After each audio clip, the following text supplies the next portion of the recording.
નમસ્કાર દોસ્તો, સ્વાગત છે તમારું અપાર આઈડીને લગતા એક નવા વિડીયોની અંદર। આ વિડીયોની અંદર હું તમને એ માહિતી આપવાનો છું કે અમારી શાળામાં ફક્ત 10 વિદ્યાર્થીઓનું નામ જીઆર અને આધાર કાર્ડમાં સમાન હતું।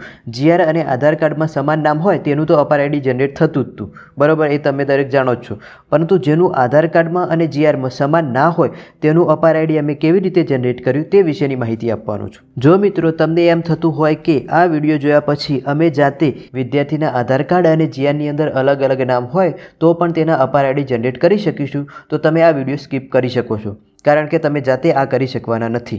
અમને MIC દ્વારા આઈડી પાસવર્ડ આપી દેવામાં આવ્યો હતો, તેથી અમે વિદ્યાર્થીનું નામ આધાર કાર્ડ પ્રમાણે ચેન્જ કરી શક્યા। જો તમને MIC દ્વારા આઈડી પાસવર્ડ આપી દેવામાં આવશે તો તમે જાતે કરી શકશો, બાકી તમે જાતે કરી શકવાના નથી।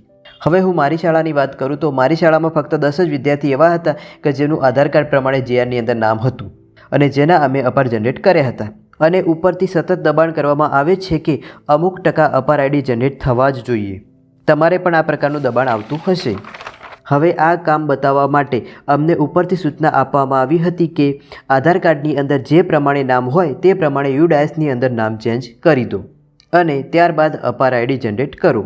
અત્યારે તમે અપાર આઈડી જનરેટ કરવાનું કરો, પછીનું પછી જોયું જશે। જો મિત્રો, અપાર આઈડી જનરેટ કરવાનો જે પરિપત્ર હતો એની અંદર આપણને આપેલું છે કે અપાર આઈડીની અંદર નામ કેવું હોવું જોઈએ, વિદ્યાર્થીની માર્કશીટ પ્રમાણે અથવા તો શાળા છોડ્યાના પ્રમાણપત્ર એટલે કે LC મુજબ અથવા તો GR મુજબ હોવું જોઈએ। પરંતુ એ પ્રમાણે તો આપણે કરી રહ્યા નથી, પરંતુ કામગીરીને આગળ બતાવવા માટે GRના નામને ધ્યાનમાં લેવામાં આવતું નથી। તો તમારે આ વિશે શું કહેવું છે કોમેન્ટ દ્વારા અમને જણાવજો, અને તમને પણ આ પ્રમાણેની સૂચના આપવામાં આવી છે કે નહીં તે પણ જણાવજો। આ બધું ખોટું કરવા કરતાં વિદ્યાર્થીને જાતે જ જે પ્રમાણે કોલેજ લેવલે વિદ્યાર્થીઓ અપાર આઈડી જનરેટ કરે છે તે રીતે સૂચના આપી દેવામાં આવી હોત તો આપણું શૈક્ષણિક કાર્ય પણ બગડત નહીં અને વિદ્યાર્થીને GR પ્રમાણે અપાર આઈડી જનરેટ થઈ જાત। વધુ તો કંઈ કહેતો નથી। આજના વિડીયોમાં બસ આટલા સુધી જ। તમારે શું કહેવું થાય છે તે કોમેન્ટ દ્વારા જરૂરથી જણાવજો।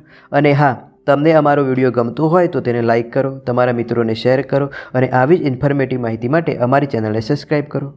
જય હિન્દ, જય ભારત।